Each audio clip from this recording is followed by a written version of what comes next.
Both sides seem relieved that the situation is over.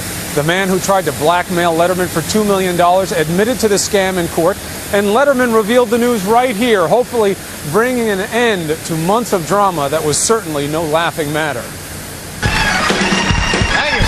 Late-night host David Letterman thanked authorities for bringing an awkward chapter to a close. I'd never been involved in anything like this in my life, and I was concerned and full of anxiety and nervous and worried.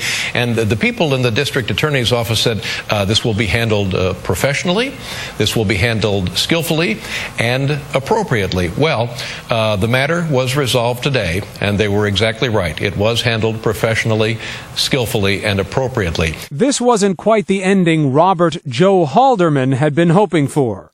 Halderman pleaded guilty to attempted grand larceny after trying to extort $2 million from David Letterman in exchange for silence about the comic's romantic relationships with late-night staffers. The former CBS News producer read a statement in open court denying his original claim that the situation was simply a business transaction, a treatment for a screenplay.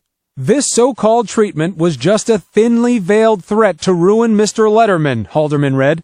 If he did not pay me a lot of money, I knew throughout this time that I was not engaged in a legitimate business transaction, and what I was doing was against New York law. This should end the drama that began last fall, forcing the very private David Letterman to make a very public admission. I have had sex with women who work for me on this show.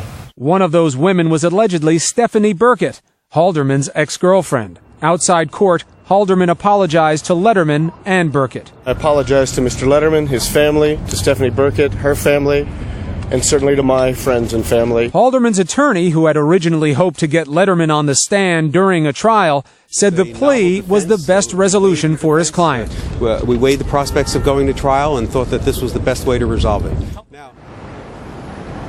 And sources close to the investigation tell ABC News Halderman got a pretty good deal. He'll spend as long as 6 months in jail, perhaps less, and then he'll have 4.5 years of probation and 1,000 hours of community service. Also important to note, Elizabeth, Halderman also promised to leave David Letterman's private life private. All right. Very important, I'm sure, to David Letterman. Thanks so much, Chris. So what exactly was behind this plea deal?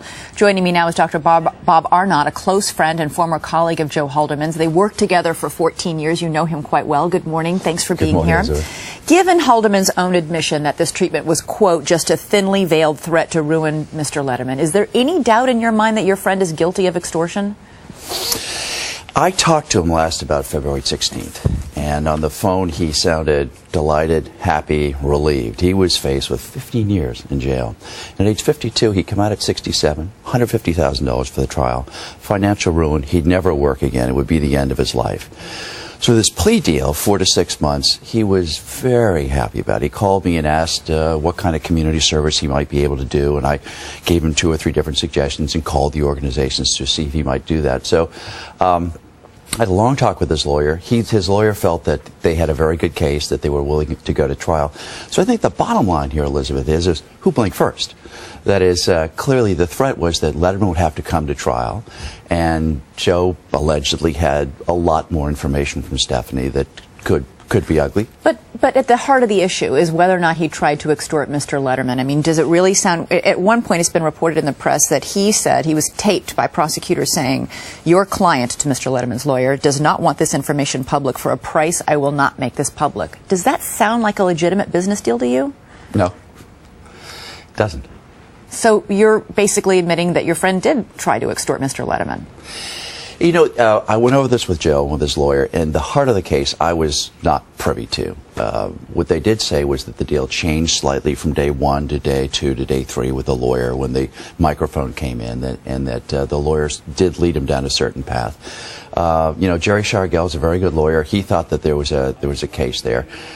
And here it was just a matter of, do you want to take the risk? Do you want to take the risk of going through a long trial, spending $150,000 and spending 15 years in jail, or just sort of come clean and say, hey, I'm willing to do this? I mean, let me say this.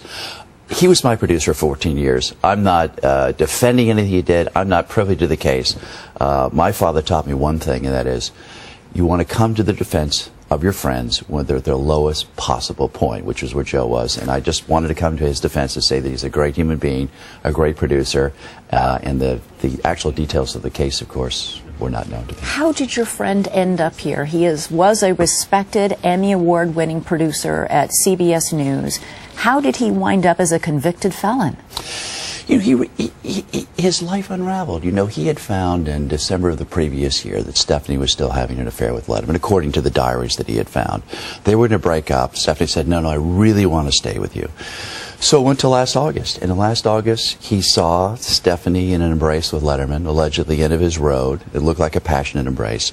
He read from that the affair was continuing. And he really became unraveled. I mean, he was extremely angry. He wanted, I suppose, revenge would be the best word. And in terms of really trying to tie this out, the question is, how much is financial? His financial system was dire, but always had been. And how much of this was just a real desire to get back at David Letterman for, you know, sleeping with his girlfriend. You mentioned that he's still on staff at CBS News. Does he hope to continue a career after this, or does he expect to be fired? You know, when I last spoke to him on February 16th, he told me that he was still on hiatus on staff, not being paid. And the question is whether or not he would be fired. As a convicted felon, can he hope to ever have his career again? It's a very, very good question. I wrote a letter yesterday to the president of CBS News, Sean McManus, and I asked him to consider that, you know, he'd be allowed to continue work. But it's going to be very, very tough. You know, we talked a little bit about the kind of production that he could do, but, you know, in a news division, it's going to be very, very tough to work as an extortionist. Well, Dr. Barb Arnott, you've been a very loyal friend to Mr. Halderman. Well, I've been glad to do it. Thank you for being here this morning. We appreciate it.